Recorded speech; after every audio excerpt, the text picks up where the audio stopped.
Hey, deserving listeners, it's time for me to react to your comments from my videos from last week. Let's get to it. Love is Blind.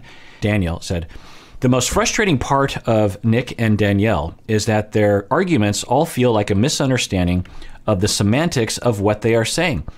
Danielle will say, it hurt me when you said that. Then Nick will say, I didn't say that. Then they just continue escalating from there. Arg, unfortunate. Frowny face. Yeah, you are describing my career, Daniel. When I work with couples, one way of putting it is it's always a misunderstanding of semantics. It took me a long time to figure this out.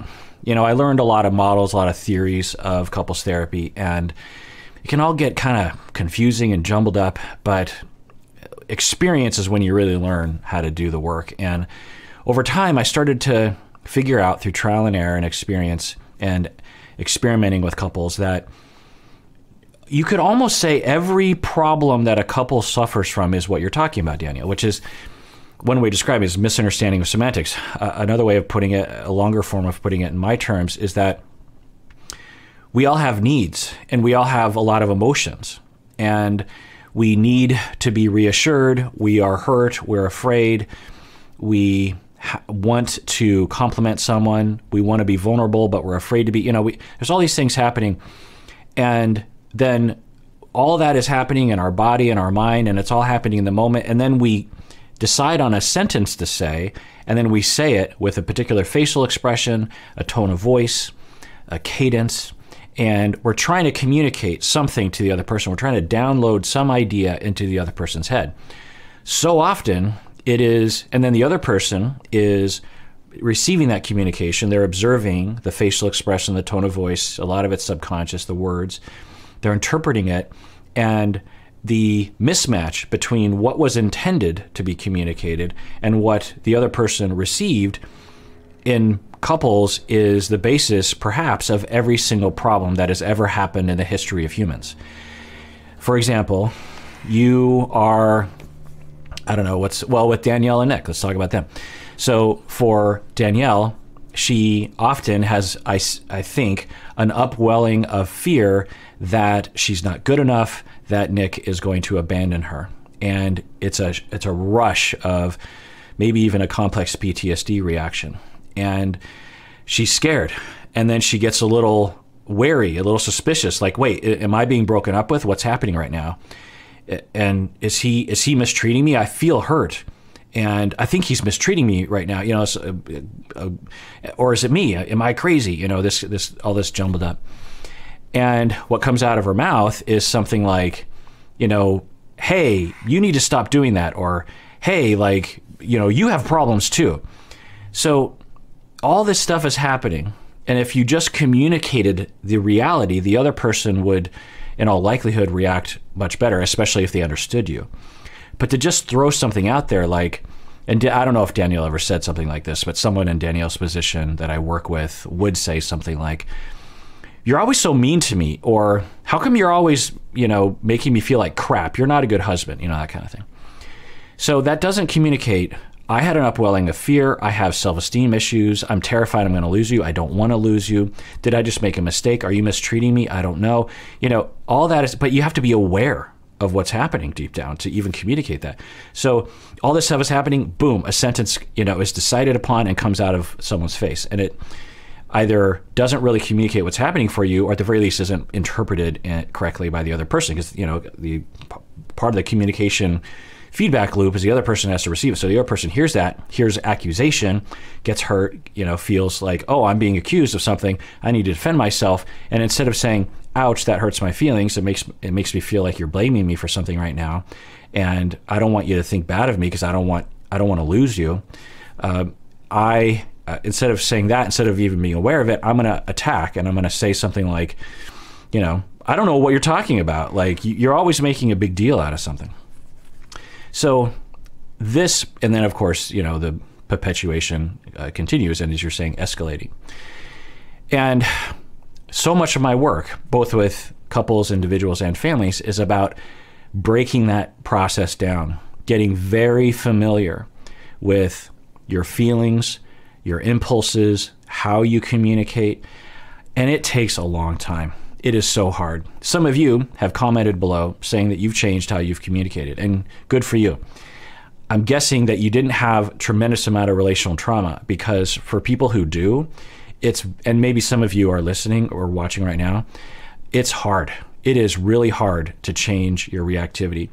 You have to, one, be in connection with yourself, which you might have been denied because of early childhood trauma and neglect, so that it's hard to even know what you're feeling in the moment. Not that you're not having feelings, but it's just hard to detect them. Two, you might be so triggered that it's impossible to regulate in that moment and see things clearly enough to even look at yourself. You're at 8 or 9 or 10 on a scale from 1 to 10, and you're just exploding with emotion and pain and hurt and fear. You're panicking essentially, which absolutely happens to people with borderline, people with narcissistic personality, this kind of thing. Well, all the personality disorders for that matter. So it's hard, and when I work with my clients, the long-term ones in particular, it might take 5-10 years to get to a point where you can do it in the moment outside of session. There are different phases to therapy with people that have significant relational traumas growing up. The first stage is when I'm proposing these ideas and walking them through their own experience, is confusion from them, a sense of panic, a sense of anger towards me because they feel like I'm judging them, because they feel quite convinced of their reactivity, and so they feel like I'm undermining their feelings, which I'm not. I'm actually trying to undermine their defenses to get to their feelings, but their defenses are so robust and needed that they can't get out of that space. Best case scenario, they're confused by what we're talking about and a little bit intrigued, but enough to keep coming. The next phase might be characterized by in session being able to see it, and as I role model different ways of talking, they're able to say, oh, okay, huh, wow. And that's where my t-shirt comes up about being corny, because that's when the clients will say, well, that's a real, because I'll model a healthy way of talking. They'll be like, oh, that's kind of corny, it doesn't really sound like me. And when I say that, I say, well, if being corny means being healthy, then be corny. I don't know what to tell you. If you have a less corny way of communicating healthily, then go for it. But if you don't, then be corny, because are you really that concerned about not looking cool? Are we 13 on the playground right now? Not that they mean 13-year-olds, but anyway, so that's that phase where they can hear me talk about it and go, oh, that would be better. Or the partner, sometimes I'll say, what if your husband said this? And I'm talking to the wife. What if your husband said this in that moment? And then the wife would be like, yes, that would have been so much better. And then the husband's like, oh, so if I could have said that, because that was true. Actually, he was just more elaborate, or he was focusing on a different aspect of my experience, and he left out certain things like accusations and anger. Anyway, so that's that phase. The next phase is they can do it in session. The next phase is they can do it outside of session. And that process, typically with clients who have, moderate to severe relational traumas growing up, that process can take 7 years, maybe longer. So anyway, Daisy says, I know you are right about the part of not wanting to trigger Danielle, but at the same time, it is unfair that he doesn't get to share his feelings. There's no room for his insecurities about the relationship. Right, so I will identify that Nick has a part to play in it. There's, I think, different amounts of blame, so to speak, or responsibility that we could foist upon either person in various different scenarios. There are times when Danielle seems more responsible. There are times when Nick seems more responsible. But either way, when I'm talking to couples, it's not about who's more responsible. It's about what's going to work. And so if everyone does their part, then they're better, right? So with the Danielles of the world, if Danielle is having a lot of reactivity, then she has her responsibility. With Nick, what he's responsible for is doing his best to interpret Danielle in a different way, and also realizing what will trigger her. Even though it might be safe to say something like, well, we're not married yet, so I don't really know what's happening. That would be rational to say, but he should be sensitive to her complex traumas and modify that a bit for her sake. Also, it doesn't serve him or the relationship to say certain things that might trigger. But anyway, so what you're saying, Daisy, is I feel like Danielle is more to blame and that Nick is being silenced essentially. And you know, that's why couples therapy is so complex, because you can make an argument that in my office when I'm working with couples, that is an effect, that one person is essentially carrying more of the load than is reasonable, or not reasonable, is fair. And it gets weird, and clients will have talks about that. They'll come in and they'll say, I feel like last session everyone was ganging up on me, that kind of statement. Or I feel like we were focusing on my issues, what about his issues? And those are conversations to have for sure. And I can certainly fall into a rut about things, but I always try to get couples out of that mindset. It's not about who has more issues. It's about what is going to help. And sometimes the phase of therapy is such that one person's issues, it's beneficial to really focus on them, maybe even for weeks, where I am meeting with the couple and 90% of the session, we're mainly talking about one person's issues and their reactivity. And as long as I have a good relationship with them, they can handle it. So, and that, think about this when you're getting in fights with your partner, is that it's a very destructive mindset and evaluative space to be in, where when you're thinking about who is more to blame. You want to get out of that, because once you're into that space, it's just a contest, and you're just going to hurt the other person, and you're going to dig in. It's like your two sports teams not trying to work things out. Two sports teams don't meet in the middle and say like, hey, let's talk this out. Let's try to get to where we both win the game. That doesn't happen. So you have to get out of that mindset. You want to both be of a mindset of, what am I responsible for? Even if you have a inkling you're only responsible for 15%, that's what you're responsible for, and that's what you need to focus on. And it'll help so much if you lead the way for the other person. But it takes two to tango. Antonia says, I don't know I didn't know this had a name. Criticism, so I must have been talking about criticism trauma. I didn't know this had a name, criticism trauma. Dr. Honda, could you talk more about criticism trauma and defensiveness? So I don't know if that is a term. It's a term I use. Many of the terms I use, I don't know if I've read. I can't know if I didn't read it, because I've read a lot of clinical literature in my 25 years as a professor, but I don't recall that. The idea, though, is within the schema therapy world, the psychodynamic world, a bit in the humanistic world, that early in life we can experience social experiences with our parents, with our siblings, with friends, with peers, teachers, these kind of things that can relationally traumatize us. And I'm pretty sure relational trauma is something that I got from somewhere else. But a lot of the terms that I use are not prominent terms in the field of psychotherapy. I have a particular, and I feel like most experienced therapists sort of land in their own linguistic system, their own way of framing things. They're not new ideas, but they are maybe different flavors of it. Anyway, so criticism trauma. So you wanted me to talk about criticism trauma and defensive. Well, when I'm talking about criticism trauma, I'm talking about not, the word trauma can be, there's different definitions in our field for it. There's what sometimes they call capital T trauma, which is where you witness someone get killed right next to you, or you are sexually assaulted. Those are, shocks to the system neurologically that can result in PTSD. Generally speaking, when I'm using trauma, I'm referring to what they call, and I don't like the term, small t trauma. I just usually like to add a word like relational trauma, this kind of thing. I'm talking about usually ongoing experiences, patterns of interacting from your past that were not optimal.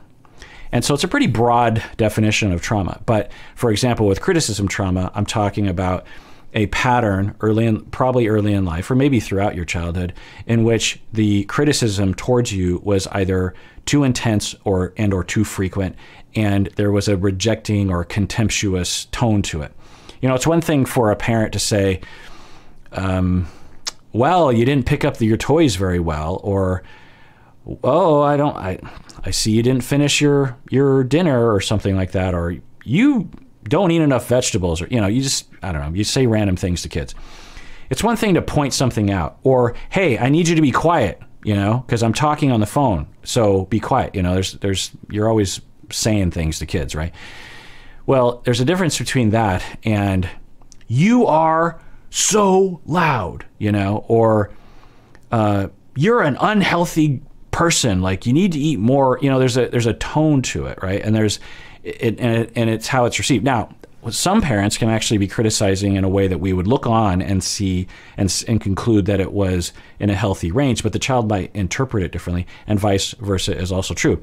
A parent might look abusive verbally, but internally the kid might be like, no, I know that they don't. So it's all about how it's felt by the child, and that's why you can't know about trauma unless you ask the person. You can't look at a situation and go, that's traumatizing.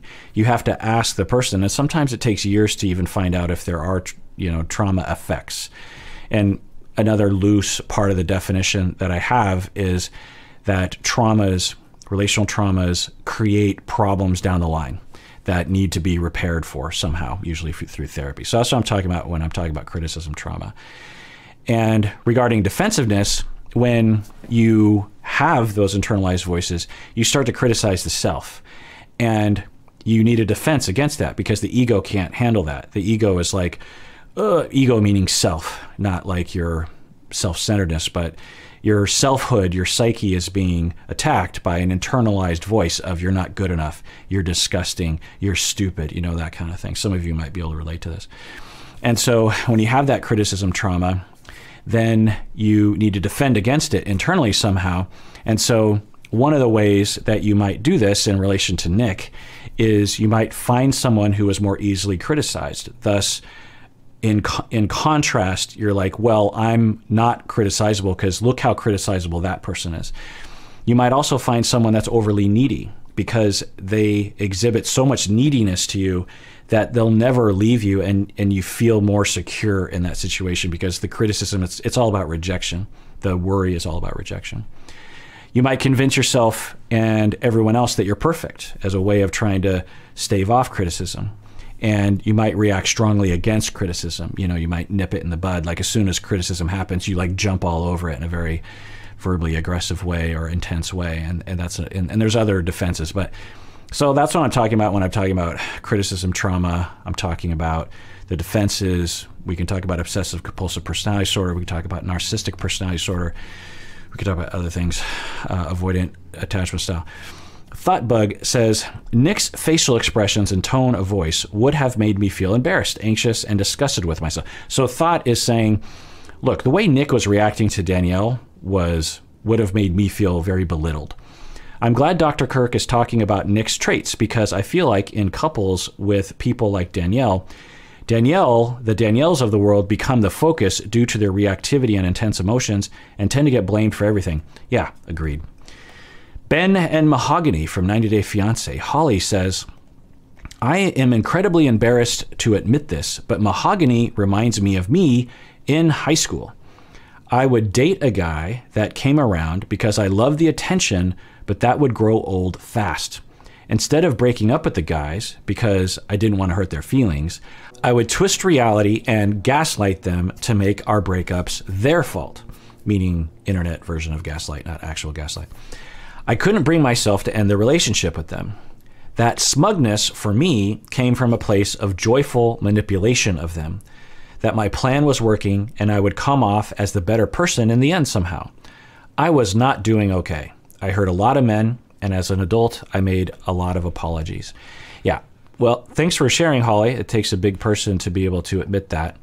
As you say, you weren't doing well, that manipulation and smugness, and I'm just going to say it, sadistic behavior. You're not sadistic as a personality necessarily, but it was sadistic. You're taking pleasure in other people's suffering and manipulating them. And it takes a big person to admit that. So, and it happens.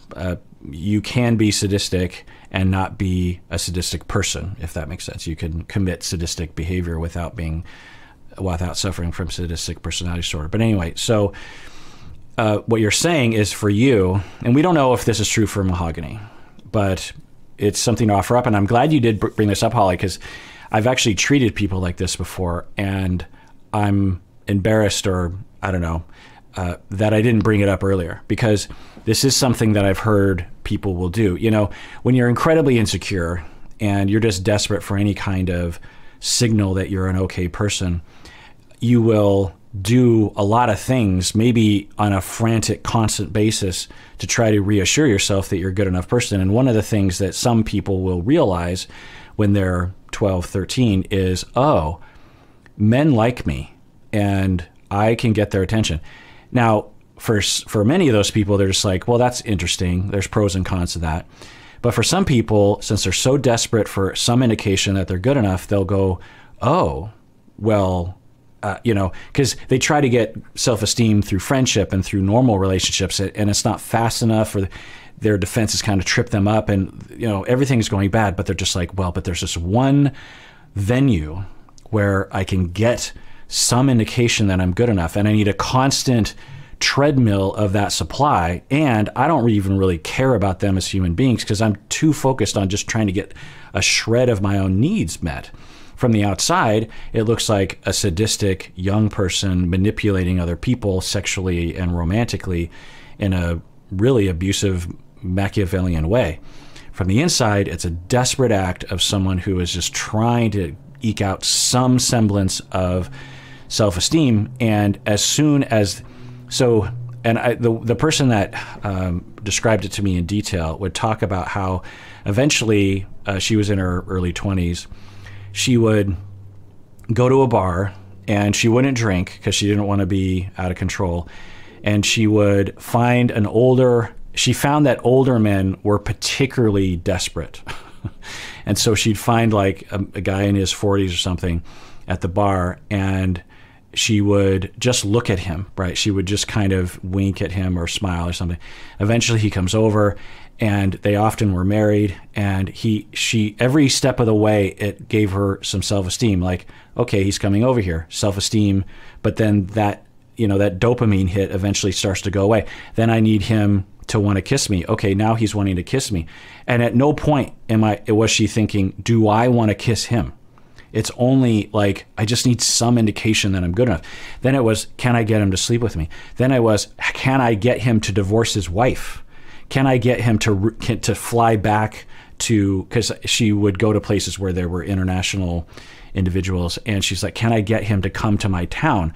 So, because every step of the way, it's like, oh, I'm good enough. Okay, but that's wearing off. Okay, I'm good enough. And then often it would just completely blow up. A divorce would happen. And then she's like, well, I don't really want to be with you, so go away. Or he would say, I'm so sorry, I can't be with you. I need to go back to my wife. And then it was on to the next person. And sometimes she'd have multiple men going at the same time. And she would look back and say, my God, I mean, I manipulated all those people and I wasn't doing well. You know, I was really suffering at the time. And what a weird pattern to get into, right? Like, what a strange way to try to eke out some self-esteem. But of course, it makes sense, you know, in light of the way that I'm describing it. So Holly is saying that's what she used to do. I mean, not exactly, but in that direction, right? And she's saying that when I was being smug, and when I see Mahogany's smugness, it could be this place of joy. You know, because I was wondering about that. I'm like, is that smugness embarrassment from being on camera? Is it smugness because she's acting and she's a terrible actor? Or is it smugness because she's getting joyful manipulation? She feels like, you know, I'm really working this right now. And it's specific to what Holly is saying. When Mahogany is smirking, it's when she is possibly, we don't know, feeling like, oh, I've turned the tables. I've now deflected blame onto him effectively. Look at me, you know, and it's like, oof. Right? Bobby says, I think the smugness from Mahogany comes from her being a bad actress and trying to portray sincerity. I genuinely think she was hired either by the producers or the dating site that was scamming him. All right, so some people are commenting that they think Mahogany is an actress from the United States, and we wouldn't know necessarily. A lot of it looks real to me. The other thing is as I always say, and sometimes people will interview me for an article or something, and it's like, how do you react to this stuff? Don't you understand that a lot of it is scripted? And what I'll say is, I am reacting to either something real or something completely fabricated or something in between. It doesn't matter to me, because at least it's an example that I can talk about the things that I talk about with my students and my clients to the public. We see an example and then I comment, and it could all be fake and I don't really care. It's more of what the commentary is rather than what's actually happening. I mean, I wouldn't go that far. I mean, part of me does care, obviously, because I'm invested in the humans that are on the show. And the whole part of Ben and Mahogany that irks me a little bit, I'm just like, it doesn't feel authentic. Something about it is off to me. And so anyway, but I don't even know that. But anyway, so Bobby is saying that the Mahogany smugness, and I don't even know if someone would call it smugness, but so I'd have to ask her, like, why are you smiling? Are you nervous? Anyway, but if it is smugness, he thinks it comes because she's just a bad actress, which is possible. Mary says, I'm not triggered by Mahogany. If I'm being honest, I probably enjoy her torture of Ben a little too much. It might be because I'm experiencing Ben through the lens of my father's own midlife crisis, which was horrible for me to deal with as a kid. My dad pursued and married a 23-year-old, and it was a terrible experience having her in my life as a child. So that's my own stuff. That's very interesting, Mary. Again, it takes a big person to admit that. So you're saying that you actually get too much pleasure watching Mahogany torture, as you're putting it, Ben, because you have a bone to pick with your father. And you like to see Ben suffer because you kind of want to see your dad suffer, or at least you want your dad to have his comeuppance, which, I understand. Kala says, I just love your commentary on this. It's so spot on. This whole relationship makes me feel uncomfortable, not their age, but the way she interacts with him. Well, thank you, Kala. Yeah, it's just uncomfortable, right? It's like, I think it's easy to look at their age, but you look at other age differences on this show and it doesn't bother me, right? Like with Kenny and Armando, I think they have a 15, 20 year age difference. I've never been irked or icked by them ever. But with this couple, it's just like, what is happening? So thanks for validating me, because there's something about it that is just really, there's so many things that are getting me. Like, is it real? What's going on? Is she, anyway. Chica says, Mahogany comes across as a younger person than 22. She seems shy and scared and excited the way a teenager would be. Jimena and Rose were at a similar age, but Rose came across as more self-aware and independent. I think that's why this feels creepy. That's interesting. Okay, so I could see that. Yeah, I mean, how old was Rose? Was she a similar age? That's interesting, right? Rose seemed like way older than that, and Mahogany seems like way younger than that. And so maybe that's why it's creepy, because it's like, well, she's an adult. She can date another adult if she wants to. But if someone's giving us a vibe of a 17-year-old or a 13-year-old, maybe that's what is another reason why I'm reacting to it. I don't know. Mike and Jimena.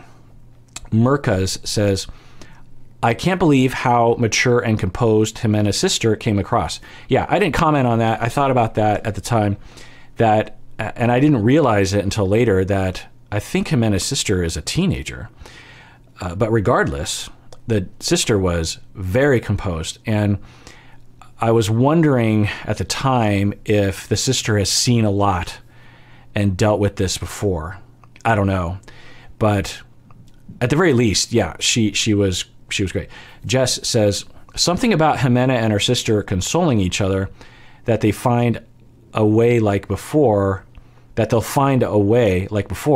resonated with me. Growing up in poverty in a country where the government isn't as involved, all you have is yourself and your family. Interesting. So what Jess is saying is, seeing the sisters having each other's back, it resonates with her, because it's like, I come from as a childhood of poverty, and the government really wasn't as involved to protect you, I'm guessing. So all you have is yourself and your family, and they seem to be exhibiting that. And yeah, it's true. Lee Van says, I used to work for victim services And the most risky and dangerous time is when you are breaking up and that person refuses to leave or you are leaving. Right. Yeah. Well, thanks for pointing that out. And I don't know if I would have known that specifically, but I certainly have known that when you break up with someone, when you are in an abusive relationship and you're leaving, that moment that we saw with Jimena and Mike is very dangerous. There's a lot of risks there. And that's why you want other people. The solution is to have other people there. You know, normally we don't invite our family to when we break up with someone, but in this situation, in those situations, it's one of the options. Of course, with this show, the camera is there, you know, the producers are there, and the sister is there as well.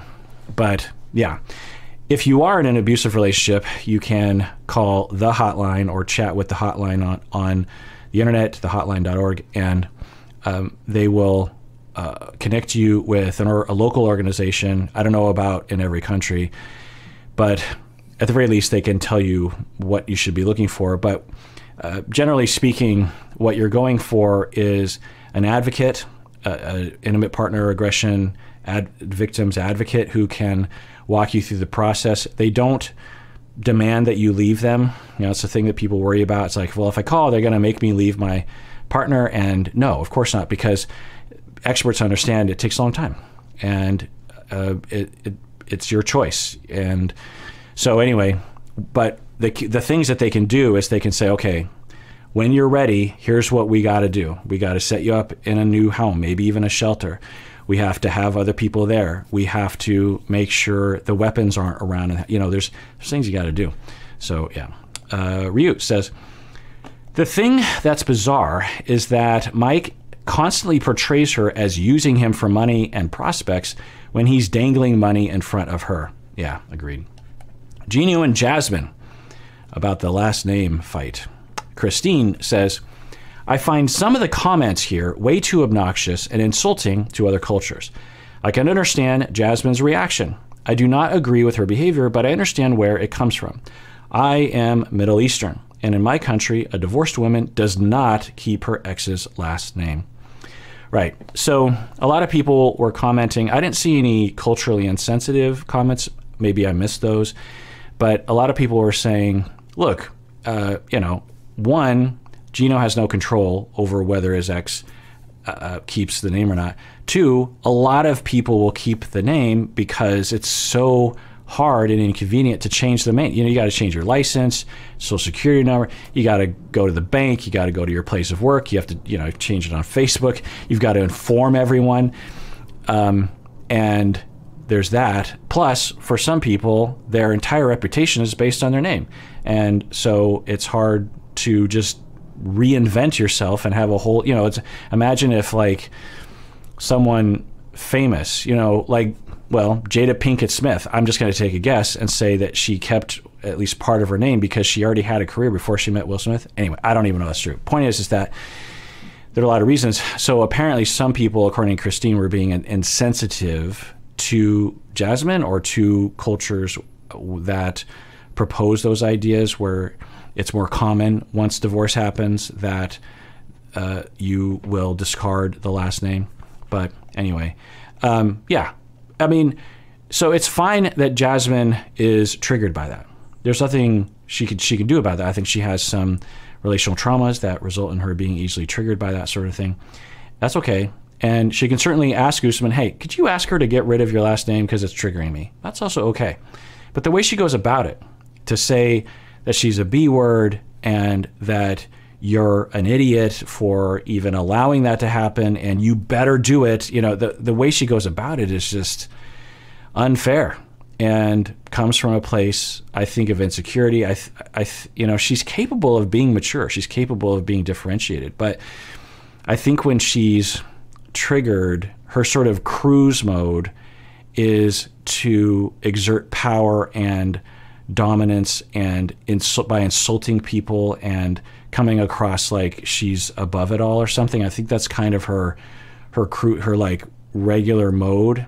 And then because we've seen, you know, the different modes that she'll go through, you know, she'll have that.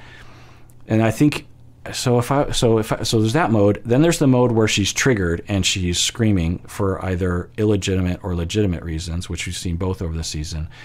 Then there's the mode where she's very loving. Then there's the mode where she is apologetic and fair and elicits healthy communication out of Gino.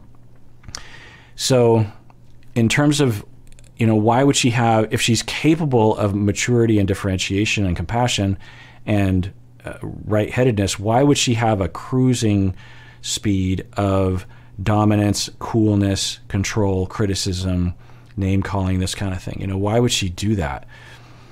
I think she might have a complicated, if I was to hypothesize, she has a complicated relationship with vulnerability. To be compassionate and to reach out to someone and give someone a chance, you have to be vulnerable. You have to open yourself up to rejection and disappointment. So maybe she has a really hard time with that vulnerability, so she's just more comfortable in a place of dominance and control. Anyway, Kim and Usman. Claire says, my immediate thought was that he was referring to her throwing water all over. So I was trying to stupidly evaluate the lyrics because I thought, what's going on in these lyrics? And he was talking about hydrate. And Claire says, my immediate thought was that he was referring to her throwing water all over him, which, would be a good little play on words. Alyssa says, number one, I love your videos, Dr. Honda. I'm an anthropologist and a professor, so I really enjoy your psychological analysis to be truly interesting. Number two, wine could mean, he's in his song, he was talking about wine. Wine could mean the same as it tends to mean in reggae and soca music, where it's referring to body wind, like a slow, winding, and seductive body motion. Okay, so grinding. I'm old, and language is dynamic, but that's how I understood the lyric. Oh, okay. Erica says, yep, Dr. Honda, you're correct on your readings of the meaning of the song. Hydrate has been used in rap and hip-hop. It basically refers to finishing in bed, but it's also the double entendre of saying that both of you are thirsty for each other, which means being horny about someone. Right. So when Soulja Boy is saying that Kim makes him hydrate, well, you get the picture. Okay, so if he had all those meanings wrapped up into that, that is a genius lyric.